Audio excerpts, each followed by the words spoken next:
Hello guys! So for today's video guys, ay sobrang saya ko kasi mayroong nagbigay sa amin ng prutas and ito nga ay yung tambis. I know some of you guys ay sasabihin na hindi yan tambis or whatsoever and yung iba ay sasabihin nga ay ito ay makupa. So guys, hindi nga ito makupa, ito ay tambis dito sa aming lugar sa Surigao.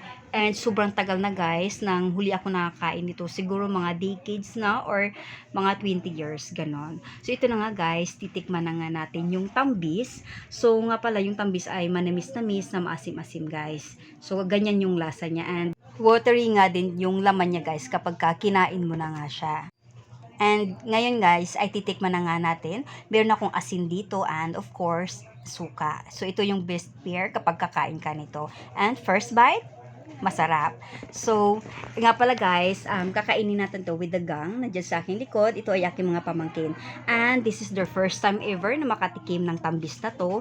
And nagustuhan din nila yung pagkain nito kasi nga, naglalaro siya ng maasim, na manamis-namis, and matubig nga siya sa loob guys.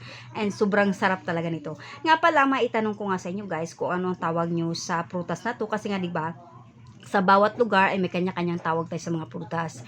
And alam nyo ba guys, marami dito sa Mindanao na prutas na wala sa Luzon. And maghahanap ako ng mga prutas na yun and i-video ko rin para makita nyo guys at if gusto nyo ma-experience or makain din yung prutas na i-video ko guys, ay maaari nga kayo mag-order. Meron naman yan online. So ayan na guys, ubos na yung ating tambis.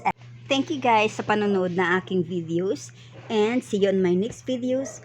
Babush!